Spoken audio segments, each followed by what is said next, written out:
What's up, everyone? Welcome to episode 6 of the Jimmy Restoration series in partnership with O'Reilly Auto Parts. In this video, by popular demand, we're going to be doing a total LED exterior conversion on the Jimmy and give this thing some modern lighting.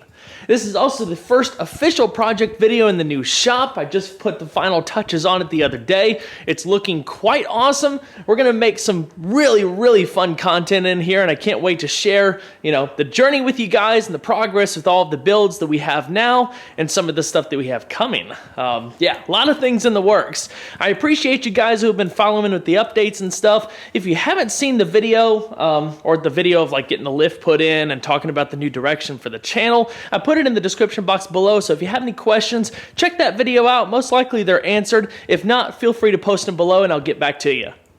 Throughout the video, I'm also going to be talking about some of the things that you need to know if you're going to do something similar to your vehicle. There's little nuances here and there if you're replacing the incandescent bulbs at the LEDs. There's important information to know if you're going to do headlight upgrades, so we're going to cover all of that.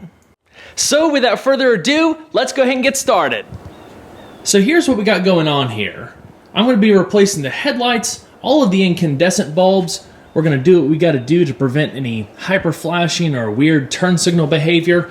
I'm also going to be replacing the taillights. Now these are just brand new replacement lenses, but if you remember in episode 1, when we were getting the thing to pass state inspection, one of the sockets on the back was totally melted. So these are very nice. They're going to look good with the LEDs, and it's a cheap upgrade. We're also going to replace the license plate light. Also, one more little housekeeping note, because I'm sure people are going to ask, regarding the RB25 in the 240SX. Now that the house has been sold, everything is done, that chapter is closed. I've talked about that enough already, especially if you've seen the update video that I mentioned a second ago. But I got all the parts organized. That's done. Got some extra stuff here if anybody's looking for original RB25 parts. I'm going to be pulling that engine out probably before the end of the month. I was waiting on getting my shop equipment and stuff, so that's all put together. It's going to make it a lot easier. I'm just ready to get the dang engine out of that car. It's been a long road to get to this point, but I think we're in good shape. And if anybody's interested in purchasing the powertrain out of this car, it's the KA24E, so single cam, 161,000 miles. It's in pretty good shape overall. It, of course, could use a little bit of love, but what engine with 160K doesn't need a little bit of love? But anyway, engine, transmission, drive shaft, radiator, and all of the accompanying stuff. If you can use it, my email is in the description box below. Just let me know. Anyway, it's cold outside, so got those doors closed. Now we can get started.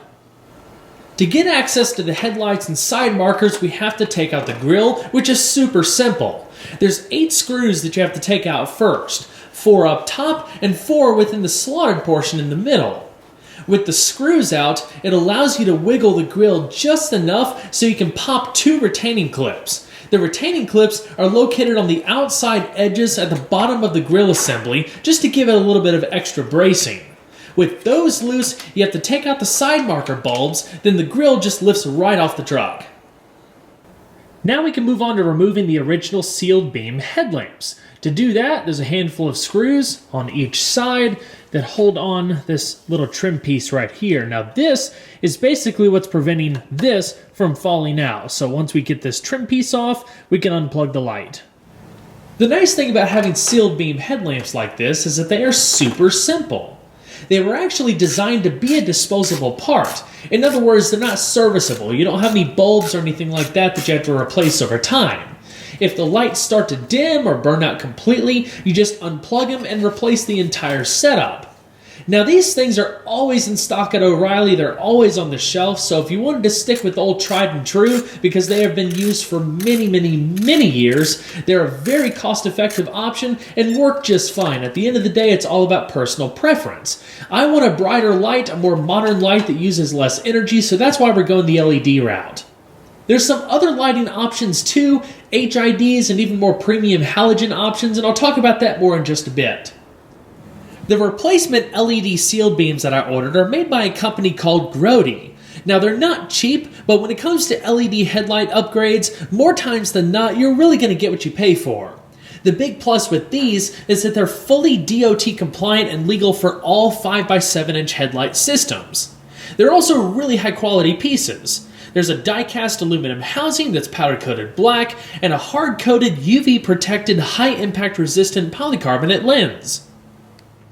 This brings up a really important point. You can't just throw an HID or an LED bulb into an older halogen lens or a reflector type assembly because it can lead to light scatter and blinding glare for oncoming traffic.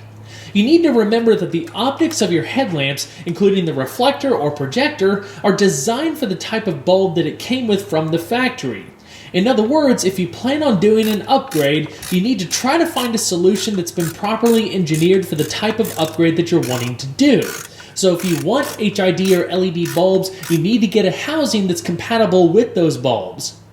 What you want to achieve is focus. Make sure that light is going to be focused as you're going down the road, otherwise you're going to get poor long-range performance, scattering, and just a general waste of light. And that scattering is what's going to blind all of the oncoming traffic, which is a huge safety issue. So there's a lot of LED and HID and other headlight upgrade solutions out there. Just find which one fits your budget and your vehicle the best. Don't just buy something because it's cheap or you think it's an amazing deal. You just got to put the proper research into it and make sure that at the end of the day, you're just buying a quality product.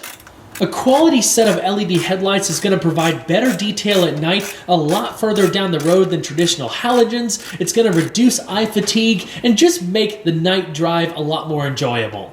Not just that, but LEDs use significantly less energy than halogens, so it's going to be less strain on your battery and charging system. These lights look fantastic. I love how there's a clear separation between the low and high beam.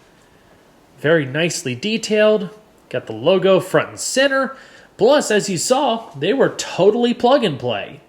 Just in case your connector is slightly different from the one that's in the Jimmy, there are some adapters included in the box. Before putting everything back together, now is a really good time to double check the aim of your headlights. Now this is really easy to do. You can do it yourself. There's a lot of articles and videos all across the internet of how to do it. So for the sake of time, I'm not going to go over it here. A quick Google search will definitely get you taken care of. With the headlights out of the way, we can move on to the turn signals, side markers, tail lights, and reverse lights. And here's what we're going to use. Front, rear. So these are the turn signals mounted inside the front bumper. These are the signals / side markers that go on either side of the front grille.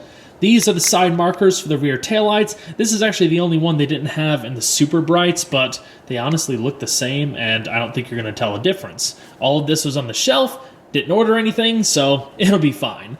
These are the brake lights, turn signals, just taillights, and the reverse lights. So let's get to it. To get access to the lower turn signal bulbs, you can just reach up behind the bumper and undo the bulb socket. You don't have to go take out the entire housing like I'm doing now, but I'm going the extra mile, and I'm actually going to clean up the housing, polish the lens so it all looks nice and fresh when we're putting it all back together. It's also going to make it a tad easier to film. The nice thing about doing these bulb upgrades is that they're totally plug and play. They're a direct replacement for the OE bulbs, so installation is absolutely essential. Let's say you get all of your LEDs installed, go to test them out, and notice that one or multiple bulbs are not lighting up. Don't panic, it just has to do with how LEDs operate. Without getting into all of the technical bits, obviously they're very different from incandescent bulbs. With incandescent, you don't have to worry about polarity, but with certain types of LEDs, you do. So if the bulb isn't lighting up, try taking it back out and putting it back in the opposite direction. It should light up. Now that all of the lights are operating as they should, I'm going to go ahead and take a little plastic polish, clean up the turn signal lenses, and then we can go ahead and get everything put back together. Now that the lower turn signals are back in the bumper, we can move on to reattaching the grille. It's just a reverse process of what we did earlier. I got to make sure the little attachment points at the bottom edges are secure, then put the side marker lights in, put the screws back in, and we're good to go. That looks so cool. The light difference is huge and it completely transforms the way this thing looks. I got some cool before and after shots too, I'll post them towards the end of the video. Next we can tackle the taillights. I went ahead and took this one apart just so I could show you the issue with the housing that I touched on earlier. So basically, some bulb at some point got this thing so hot that it melted the housing, which is crazy. So it's this one right here. It doesn't even seal right. So we're gonna get that new housing on there, replace that one so it matches. I have brand new hardware to go all in here, so all the attachments and screws and stuff. So we're gonna get this thing right. With doing this LED conversion, we're also going to be improving safety to a degree. They didn't start putting third brake lights on these until 1994. This one's in 1993, so anything that we can do to brighten things up and provide drivers behind us with more reaction time is definitely a good thing. The big plus with LEDs over incandescent bulbs is that they are instant on, so there is no lag between you hitting the pedal and the lights lighting up. It's a smart choice for brake lights and turn signals regardless, but especially for older vehicles. Like I said, all of the bulbs that I'm using in this video are totally plug and play, but there are certain occasions where you have to put in a little bit more effort so they work properly. When it comes to certain types of bulbs like turn signals, you need to wire in a load equalizer or a resistor. The thing is, LEDs draw a lot less current. So much so that it can actually trick a bulb outage detection circuit into thinking that a bulb is burned out even if it isn't. Some cars will have like a weird hyper flashing turn signal to let you know that a bulb on one side is out. Other vehicles like the Jimmy, instead of flashing the turn signal indicator, it'll just light up. If you didn't want to go through the trouble of wiring in resistors all over the place, there is another option, and it's very simple too. It's an electronic flasher relay. This is made specifically for LEDs, and it's a direct plug-and-play replacement for the original relay up underneath the dash. Now you can get these for all sorts of different vehicles out there. It's super convenient. A lot of times you can just find it on the shelf, and it saves so much time and doesn't involve any wiring. The Jimmy's original relay is round, while the one that I picked up is square. Now, this does fit. It's a little tight, so just to be on the safe side, I have some wire extensions that actually came with the relay, just to be able to route it up underneath the dash, while some double-sided tape will keep it secure. Everything back here is all put back together now, working just like it should, and it's looking awesome with those new lenses. The only thing left to do now is install the replacement LED license plate light. Before we dive into that though, a quick side note. I had to modify 2 of the socket assemblies in each tail lamp to be able to get the new LED bulbs to fit. Even though they are designed to be plug and play, because of the wide plastic base on the LEDs, they wouldn't sit down far enough into the original sockets to where you can rotate them and lock them in place. So I took my Dremel and bored the sockets out just enough to where I would get the proper clearance. Then the bulbs sit down just like they should, and they're locked in place. Turned out fantastic. All right, we are finished. The LED license plate light is in, looking super clean, and of course it was very easy to do. This is the old one. There was 2 hex screws you had to take out, unplug that plug, and you fish the assembly through a hole in the bumper up there. Of course, do the opposite to put it all back in. No fancy guesswork needed. Totally plug and play. Now let's go ahead and check out some of those before and after clips.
Well, everyone, that pretty much wraps it up for this video. I hope y'all enjoyed. Don't forget to leave a like below, and if you haven't subscribed already, consider doing so. There's always a lot more where that came from. We're just scratching the surface on this thing. There's so much left to do. Well, not just with this, but the 240SX, the Crew Cab S10, just a lot of stuff going on at one time.